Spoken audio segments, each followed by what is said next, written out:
നമസ്കാരം. പാലക്കാട് റെയിൽവേ ഡിവിഷനിൽ നിന്നും മംഗളൂരുവിനെ അടർത്തി മാറ്റിയതിന് പിന്നിൽ വൻ ചരട് വലികൾ. കർണാടകയിലെ BJP നേതാക്കളാണ് ഈ നീക്കത്തിന് പിന്നിൽ ചരട് വലിച്ചത്. റെയിൽവേയുടെ ഈ ഉത്തരവ് പുറത്തിറങ്ങിയതിന് പിന്നാലെ കർണാടക BJP നേതാക്കൾ ആഹ്ലാദവുമായി രംഗത്തെത്തി.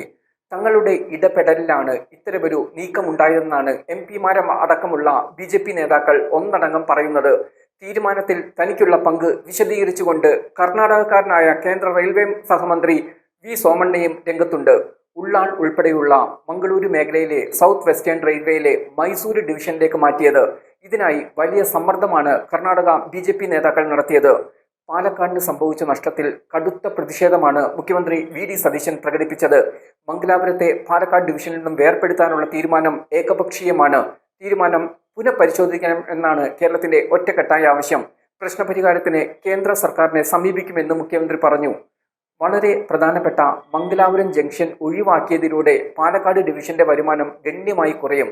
ഇത് ഡിവിഷന്റെ വികസനത്തെ പ്രതികൂലമായി ബാധിക്കും. റെയിൽവേ മന്ത്രാലയത്തിന്റെ തീരുമാനം അങ്ങേയറ്റം പ്രതിഷേധാർഹമാണ്.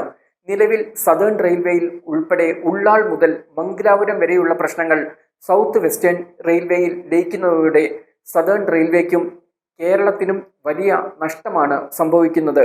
സംസ്ഥാനത്തെ അറിയിക്കുകയോ ഏതെങ്കിലും തരത്തിലുള്ള ചർച്ചകൾ നടത്തുകയോ ചെയ്യാതെയാണ് പാലക്കാട് ഡിവിഷനെ വിഭജിക്കാൻ തീരുമാനിച്ചിരിക്കുന്നത്. തീരുമാനം പുനഃപരിശോധിക്കണം. അടിയന്തിരമായ പ്രശ്നപരിഹാരം ആവശ്യപ്പെട്ട് കേന്ദ്ര സർക്കാരിനെ സമീപിക്കും. പ്രധാനമന്ത്രിക്കും കേന്ദ്ര റെയിൽവേ മന്ത്രിക്കും കത്തയക്കും. സംസ്ഥാനത്തെ MP-മാരുടെ കൂടി സഹകരണത്തോടെ തീരുമാനം പുനഃപരിശോധിക്കാൻ കേന്ദ്ര സർക്കാരിന് മേൽ സമ്മർദ്ദം ചെലുത്തുമെന്നും മുഖ്യമന്ത്രി പറഞ്ഞു.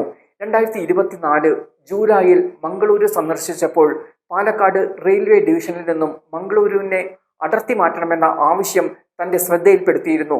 ഇതിന്റെ ഭാഗമായിട്ട് നടത്തിയ നീക്കങ്ങളാണ് ഇപ്പോൾ യാഥാർത്ഥ്യമായിരിക്കുന്നതെന്നാണ് റെയിൽവേ സഹമന്ത്രി സോമണ്ണ പ്രസ്താവനയിൽ അറിയിച്ചത്.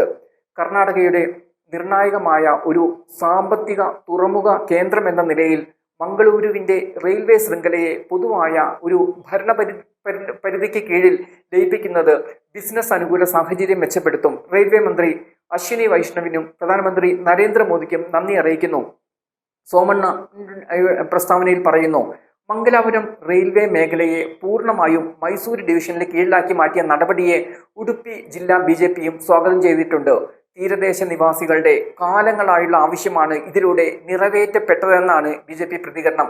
അതേസമയം കോച്ച് ഫാക്ടറി നഷ്ടപ്പെട്ട പാലക്കാടിനും കേരളത്തിനും മറ്റൊരു തിരിച്ചടിയാണ് മംഗളൂരു പോയത്. 2006 സേലം ഡിവിഷന്റെ രൂപവൽക്കരണത്തോടെ വെട്ടിമുറിക്കപ്പെട്ട പാലക്കാടിന് മംഗളൂരുവും നഷ്ടപ്പെടുമ്പോൾ ഡിവിഷന്റെ നിലനിൽപ്പ് തന്നെ ആശങ്കയിലാണ്.